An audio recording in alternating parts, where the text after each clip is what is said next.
میں نے پڑھا ہے جو تکبر کرتے ہیں، اقتدار کی وجہ سے تکبر، اختیار کی وجہ سے تکبر، علم کی وجہ سے تکبر، دولت کی وجہ سے تکبر، عہدے کی وجہ سے تکبر، خاندانی پس منظر کی وجہ سے تکبر، اور دوسرے کو کچھ نہ سمجھنا، اور یہ بھی کہنا منہ سنبھال کے بات کر، تو کس سے بات کر رہا ہے؟ کوئی ان کے خلاف بات کہ حضرت آپ نے یہ جائیداد کیسے بنائی ہے، ثبوت پیش کریں، اگلے دن وہ ہوتا نہیں، بھڑکا کے رکھ دیتے ہیں، کوئی بات نہیں کر لو خدا کی مخلوق سے، جتنا تم سے ظلم ہوتا ہے ظلم کر لو، لیکن یاد رکھو قیامت کا دن آنے والا ہے، میرے رب کی طرف سے پہلے اعلان ہوگا احشروا الذین ظلموا وازواجہم، اللہ فرمائے گا اے فرشتوں ان ظالموں کو اکٹھا کرو جو میری مخلوق پر ظلم ڈھاتے رہے۔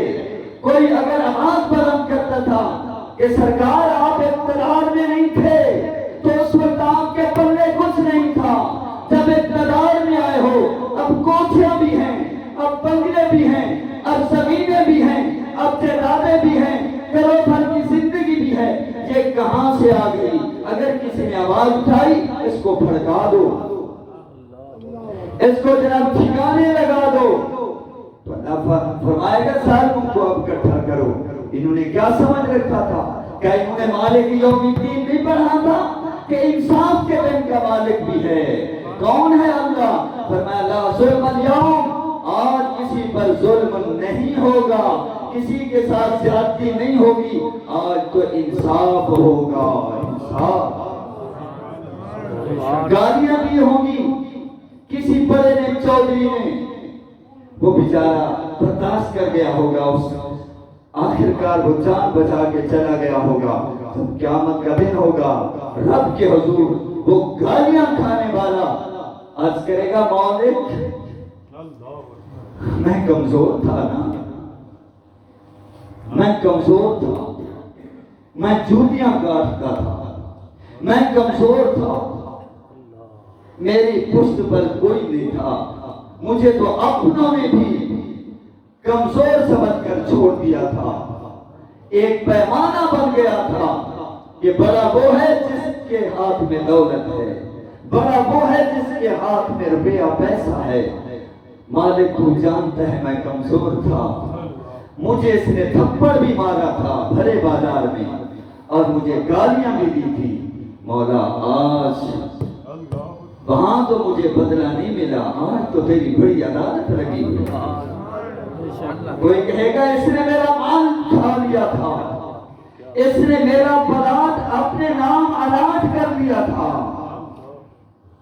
جب میں نے پتا کیا کہا تیرا جو پلاٹ تھا وہ تو اور کے نام ہے، میں عدالتوں کے چکر لگاتا رہا، میں دھکے کھاتا رہا، مالک میں کمزور تھا نا، لیکن تو مالک ہے، آج تو انصاف ہوگا۔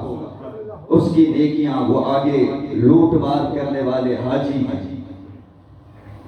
نمازی بھی ہیں، نمازیں دی جا رہی ہیں، زکاتیں دی جا رہی ہیں، زکاتوں کا ثواب، نمازوں کا ثواب، حجوں کا ثواب دیا جا رہا ہے۔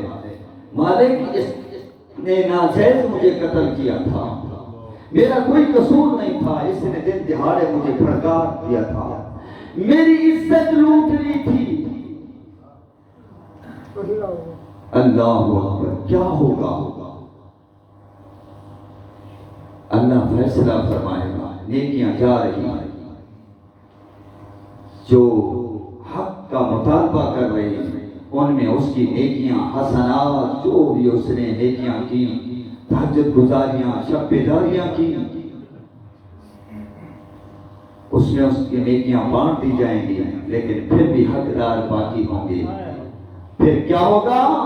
ان کے گناہ، حقداروں کے گناہ جو ہوں گے وہ اس بندے پہ ڈال دیے جائیں گے۔ اب پھر کیا ہوگا؟ پڑھیے حدیث، سنیے حدیث، اٹھائیے جامع ترمذی کی حدیث، ثم طیعوا فی النار، پھر اس کو گھسیٹ کر حکم ہوگا کہ اس ظالم کو، اس نے وہاں آنکھیں نہیں کھولی تھی نا، اقتدار کے نشے میں تھا، آج بھی کتنے لوگ ہیں اقتدار کے نشے میں بھول گئے، اپنی ذاتیات کے لیے قانون سازی ہو رہی ہے، غریبوں کے لیے کوئی قانون سازی نہیں۔ اب ہم پھنستے ہیں، اب ہم مر جائیں گے، ہمیں واپس کرنا پڑے گا۔ راتوں رات بل بھی تیار ہو جاتے ہیں، راتوں رات پاس بھی ہو جاتے ہیں، اور چاہتے ہیں کہ جج ہمارے جیسے ہم کہیں ہمارے اشارے پر جو ہے وہ فیصلے دیں۔ کوئی بات نہیں، کر لو، ایسا کر سکتے ہو۔ کل آنے والا ہے، بہت بڑی عدالت لگنے والی ہے، یہاں کے چیف جسٹس کو تم مرعوب کر لو گے، یہاں کی عدلیہ کو تم تقسیم کر لو گے۔ رب تعالیٰ کی بڑی عدالت لگنے والی ہے، رب کا حکم ہوگا احشروا الذین ظلموا، اکٹھا کرو نا ظالموں کو۔ انہوں نے کیا سمجھا تھا؟ کوئی مالک ہی نہیں ہے، کوئی وارث ہی نہیں ہے، اور بازوالہم جو ان کے حمایتی تھی ان کو بھی اکٹھا کرو۔ اللہ اکبر، اللہ اکبر۔ اور اللہ فرمائے گا وَامْتَازُوا الْيَوْمَ أَيُّهَا الْمُجْرِمُونَ، اے مجرمون الگ ہو جاؤ، نیک الگ، حاجی الگ، نمازی الگ، روزہ دار الگ، متقی الگ، پرہیزگار الگ، خیر خواہی کرنے والے الگ، قرآن کے حافظ الگ، شہید الگ، علماء الگ۔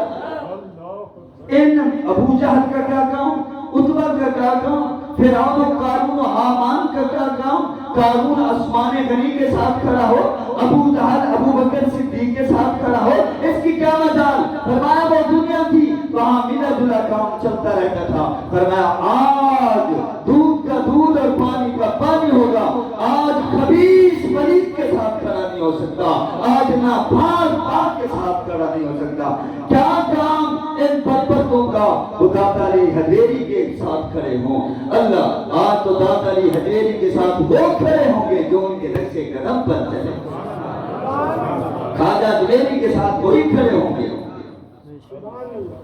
ڈرو یار اس دن سے، حکمرانوں ڈر جاؤ خدا کے لیے، اپنے اوپر بھی رحم کرو، ہم پر بھی رحم کرو۔